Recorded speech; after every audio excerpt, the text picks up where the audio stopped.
Hello friends, MSK chemistry YouTube channel में आपका स्वागत है।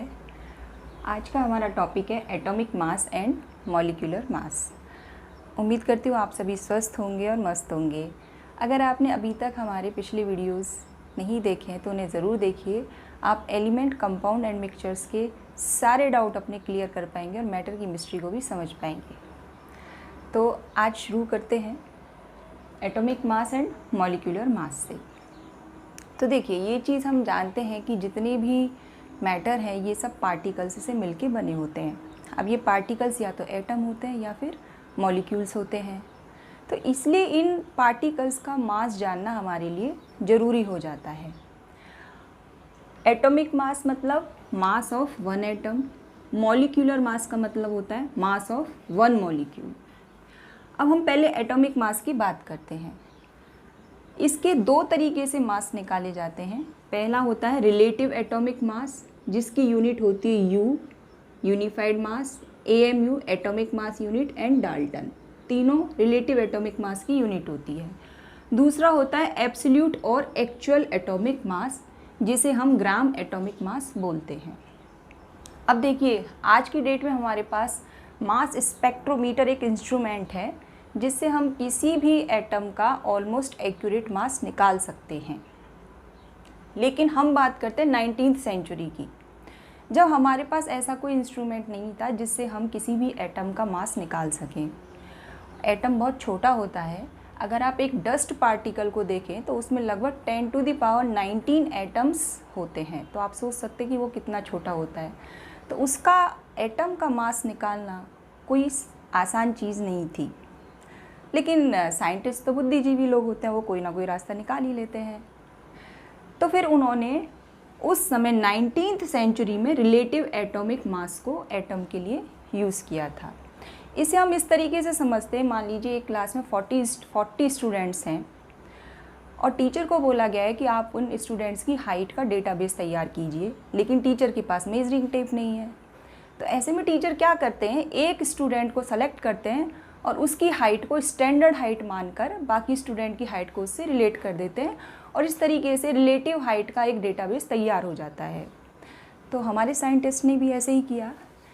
एटॉमिक मास पहले निकाला गया रिलेटिव एटॉमिक मास के फॉर्म में। तो इसे ही हम समझ लेते हैं। अब रिलेटिव एटॉमिक मास कैलकुलेट करने के लिए हमें कोई ना कोई एक स्टैंडर्ड एटम चाहिए। So red marker means important point. तो रिलेटिव एटॉमिक मास के लिए पहले स्टैंडर्ड एलिमेंट के तौर पर हाइड्रोजन को चुना गया, लेकिन उससे कुछ प्रॉब्लम आने लगी, इसलिए उसको फिर डिस्कार्ड किया गया। फिर हमने सिलेक्शन किया C12 एटम का। तो बच्चे क्या है, इस तरीके से कंफ्यूज होते हैं, तो मैंने दोनों तरीके से लिख दिया है। देखिए, ये C12, C13 और C14 ये कार्बन के आइसोटोप्स होते हैं। आइसोटोप्स हम उनको बोलते हैं जिनका एटॉमिक नंबर तो सेम होता है लेकिन एटॉमिक मास डिफरेंट होता है। तो कार्बन इस तरीके से 3 आइसोटोप फॉर्म में मिलता है। तो सिलेक्शन किया गया C12 कार्बन एटम का। ये 12 इसके एटॉमिक मास को रिप्रेजेंट करता है। इसको आप इस तरीके से भी लिख सकते हैं और इस तरीके से भी लिख सकते हैं। तो हमारे पास अब एक स्टैंडर्ड एलिमेंट आ गया और कार्बन 12 एटम को हमने सेलेक्ट कर लिया और उसका हमने मास भी असाइन कर दिया 12 AMU। So mass of one C12 carbon atom is equal to 12 AMU। तो अब हम इसी से बाकी के एटम के मास को रिलेट करेंगे। तो यहाँ हम लिख सकते हैं 12 AMU is equal to mass of one C12 carbon atom. इस C12 को आप इस तरीके से भी लिख सकते हैं, एक ही बात है। So 1 AMU is equal to 1/12 into mass of 1 C12 carbon atom.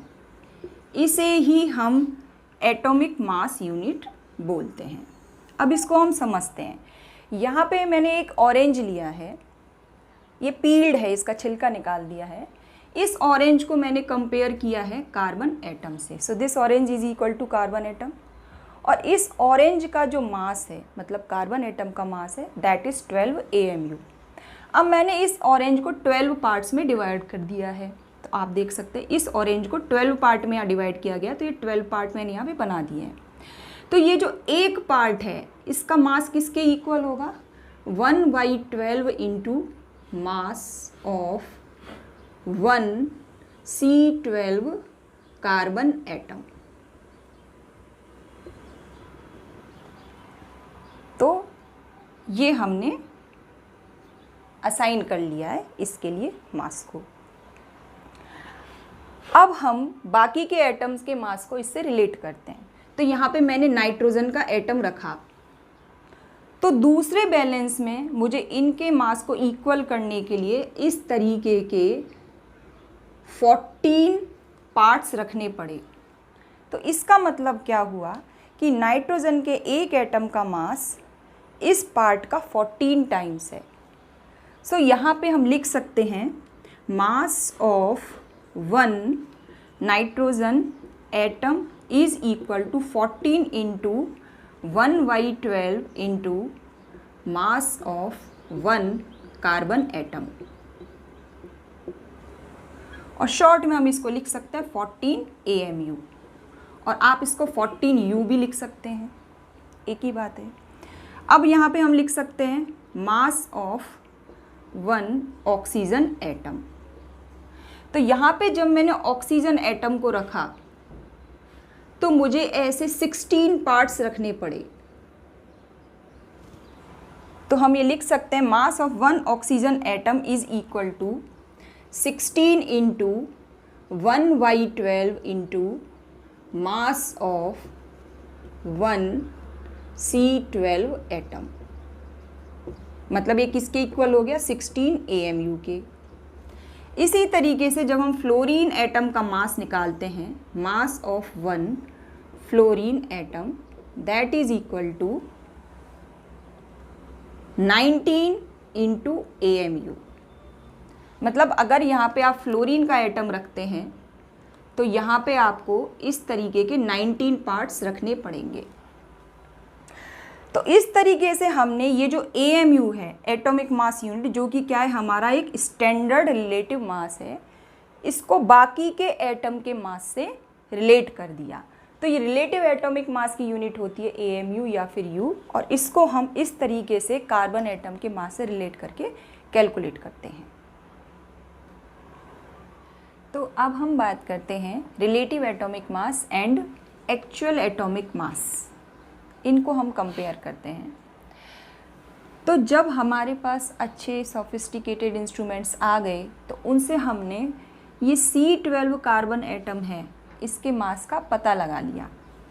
तो ये मास of 1 C12 carbon atom in grams में होता है 1.992648 इंटू 10⁻⁻23 ग्राम्स। आप समझ सकते हैं कि ये कितना कम है, एक कार्बन एटम का मास इतना होता है। तो अब 1 AMU को हमने ग्राम्स में कन्वर्ट कर लिया है।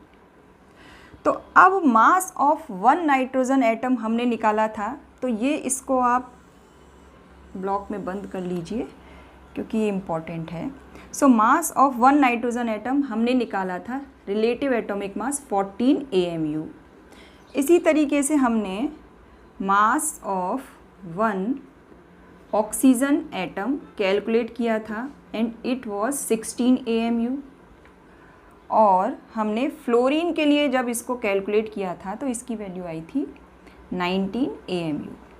तो ये इनके रिलेटिव एटॉमिक मास है। अब हम इनको चेंज करते हैं एक्चुअल ग्राम एटॉमिक मास में। ग्राम इसलिए ये एक्चुअल है इसका मास।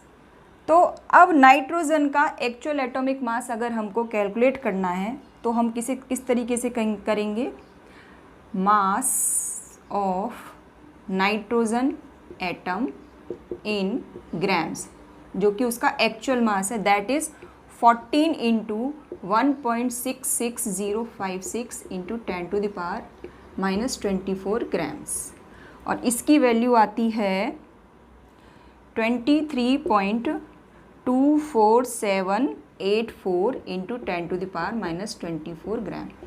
मतलब नाइट्रोजन के एटम का रिलेटिव एटॉमिक मास होता है 14 AMU और एक्चुअल एटॉमिक मास उसका होता है इतना।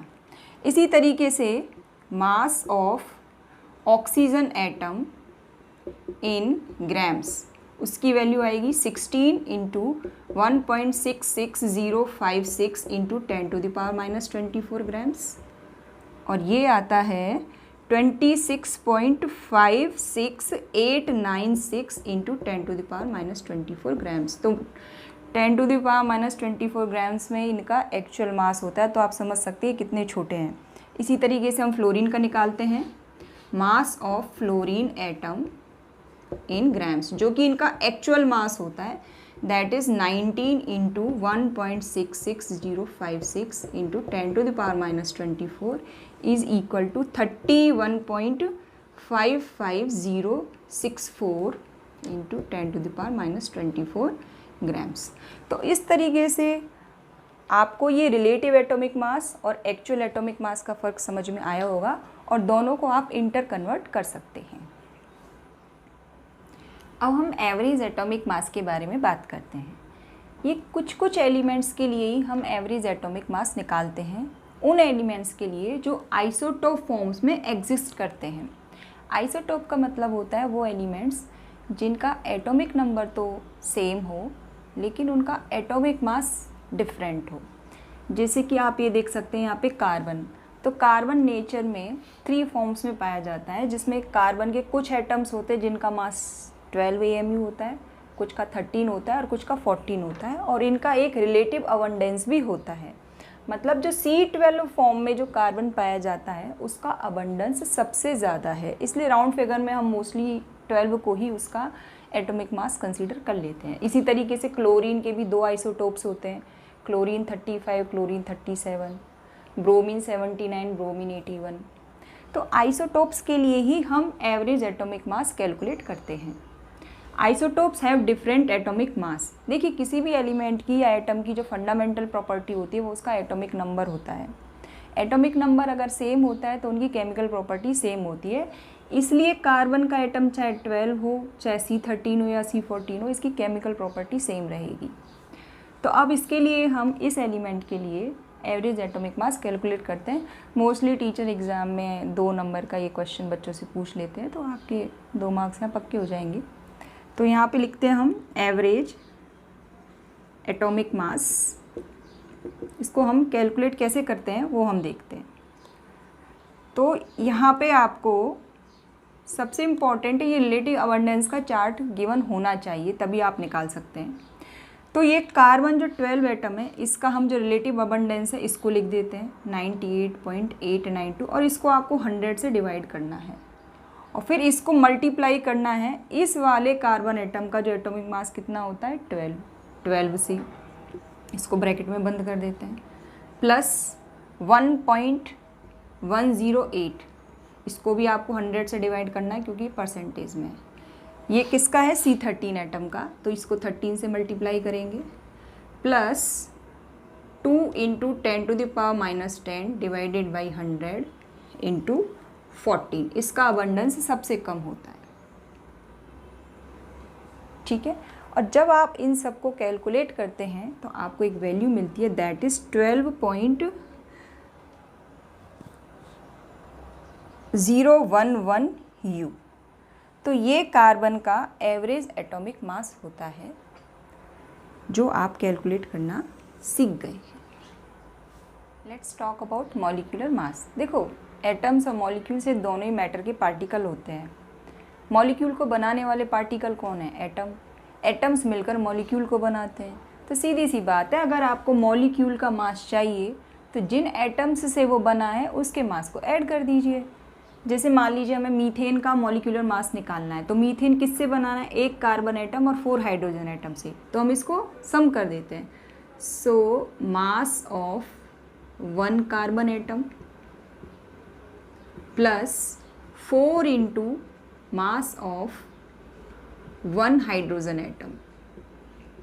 ठीक है, तो वैसे तो नॉर्मली एवरेज एटॉमिक मास हम यूज़ करते हैं, बात उसी की जाती है, लेकिन कार्बन के लिए हम 12 भी लिख देते हैं, 1 इंटू 12। आपकी इच्छा है तो 0.0011 U भी आप लिख सकते हैं। हाइड्रोजन के लिए 4 इंटू 1.008 आप लिख सकते हैं। तो इनका जब आप एडिशन करते हैं तो इसकी वैल्यू आती है 16.0 16.043, ठीक है। तो इसकी वैल्यू आती है 16.043 और ये U है। U का मतलब यूनिफाइड मास, मतलब आपने रिलेटिव एटॉमिक मास निकाला है। अगर आपको इसको ग्राम में चेंज करना है तो इसको 1.66056 इंटू 10⁻⁻24 से मल्टीप्लाई कर दीजिए। इसी तरीके से अगर आपको ऑक्सीजन का मॉलिक्यूलर मास निकालना है तो 2 into mass of 1 oxygen atom, तो वो कितना होता है 16U। तो इसका मास आता है 32U। और ये बहुत इंपॉर्टेंट इसीलिए क्योंकि आपसे जब भी कोई न्यूमेरिकल पूछा जाता है, आप मोलैरिटी वगैरह निकालेंगे तो आपको जो सॉल्यूट गिवन होगा उसका कम से कम आपको मॉलिक्यूलर मास निकालना तो आना ही चाहिए। तो इस तरीके से हम किसी भी कंपाउंड का मॉलिक्यूलर मास निकाल सकते हैं, बस उसके जो कॉन्स्टिट्यूएंट एटम्स हैं उनके मास को ऐड कर दीजिए। मास भी एक तरीके से मॉलिक्यूलर मास ही होता है, बस यहाँ पे फ़र्क कितना होता है कि आपको एक फॉर्मूला गिवन होगा और उस फॉर्मूले का आपको मास निकालना होता है। अब जैसे कैल्शियम कार्बोनेट है, ये गिवन है, तो कैल्शियम कार्बोनेट में कैल्शियम का मास कितना होता है 40 प्लस कार्बन का होता है 12 और ऑक्सीजन का 16, सो 3 इंटू 16। जब आप इन सबको ऐड करेंगे तो इसका मास आएगा 100U। तो इस तरीके से आप किसी भी फॉर्मूला का मास निकाल सकते हैं। नॉर्मली आयनिक कंपाउंड के लिए निकाला जाता है।